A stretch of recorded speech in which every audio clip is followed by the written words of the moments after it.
तो ये बच्चे आज का हमारा पहला लेक्चर है बायोलॉजी का। इस लेक्चर में हमने देखना है कि बायोलॉजी क्या है और इसकी डिवीजन क्या है। सिर्फ हमने आज इसमें ये दो टॉपिक ही कवर करने हैं। अब पहला नंबर पे बायोलॉजी देखा जाए तो आपको देखने से ये दो वर्ड नजर आ रहे हैं, एक बायो नजर आ रहा है, दूसरा कौन सा बच्चे वर्ड नजर आ रहा है, लॉजी। बायो का मतलब होता है बच्चे लाइफ, बायो का मतलब होता है लाइफ, लॉजी का मतलब होता है स्टडी ऑफ, स्टडी। यानी अगर आप बायोलॉजी वर्ड के डिफाइन करें तो क्या बनेगी, study of life, study of life या scientific study of life is called biology. सिर्फ बच्चे वर्ड से ही पूरी पूरी डिफाइन बनती है।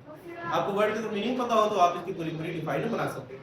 यानी कि बायो का मतलब बच्चे क्या होता है, लाइफ। लॉजी का मतलब क्या होता है, स्टडी ऑफ, यानी study of life is called biology. यानी जिंदगी का मतलब क्या कहलाता है, बायोलॉजी। इजी। अब ये जो वर्ड है बायो और लॉजी, ये आए किधर से, किस जबान के, क्या ये उर्दू का है, क्या ये इंग्लिश का है, क्या ये फारसी का, ये किस जबान का है? तो ये बच्चे ग्रीक वर्ड है। कौन से वर्ड है, ग्रीक दो वर्ड है,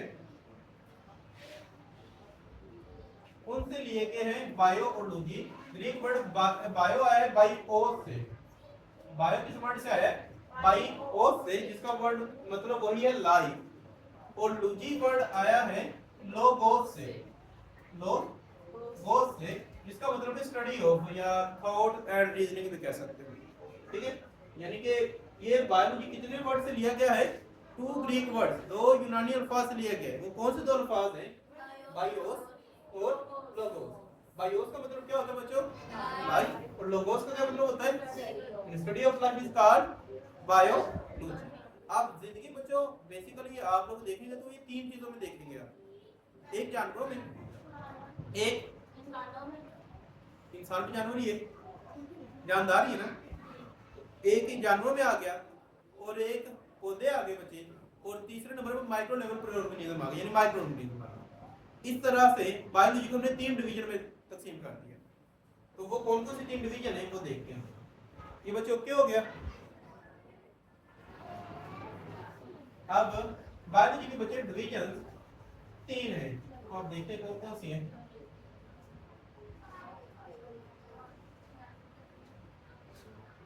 डिवीजन ऑफ बायोलॉजी,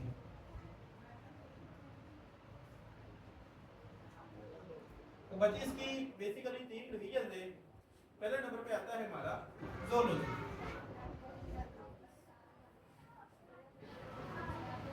दूसरे नंबर पे आता है हमारा बॉटनी, और तीसरे नंबर पे आता है हमारा माइक्रोबायोलॉजी।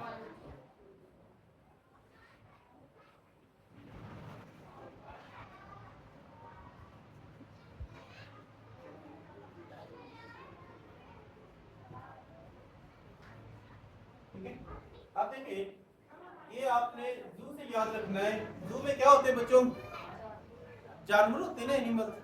तो आपने study of animal is called zoology, यानी जू का मतलब होता है एनिमल, लॉजी का मतलब क्या हो गया, स्टडी ऑफ, यानी study of animal is called zoology. Botany, आप जैसे पंजाबी में बोलते हो कि बूटा, आप इस वर्ड से याद रखें, बूटे का मतलब क्या होता है बच्चों, पौधा। तो study of plant is called botany, study of plant is called botany. Microbiology, micro का मतलब होता है छोटे लेवल पर, माइक्रो का मतलब होता है छोटे लेवल पर, यानी कि study of micro organism, study of micro organism, study of micro organism like bacteria और फंजाई, जैसे कि फंजाई हो गया, बैक्टीरिया हो गया, इनके बारे में मुतालिया करना। ये सारे किसमें आ जाएगा बच्चों, माइक्रोबायोलॉजी में आ जाएगा। इजी टू डाउट, जैसे क्या क्या आ गया बच्चों, माइक्रोऑर्गेनिज्म एग्जांपल में बैक्टीरिया आ गया, फंजाई आ गया, अमीबा आ गया, ये सारे इसमें क्लियर हो। इनके बारे में स्टडी करना आपको क्या कराएगा बच्चे, माइक्रोबायोलॉजी कराएगा, यानी study of microorganism just like as bacteria and fungi. Okay, तो ये डिवीजन क्लियर होगी। Study of animals called zoology, study of plant is called botany, study of microorganism just like as bacteria and fungi is called microbiology. Okay, microorganism जैसे कि bacteria, Mosaic वगैरह का मुताला करना microbiology कहलाता है। हो जाएगा बच्चों क्लियर?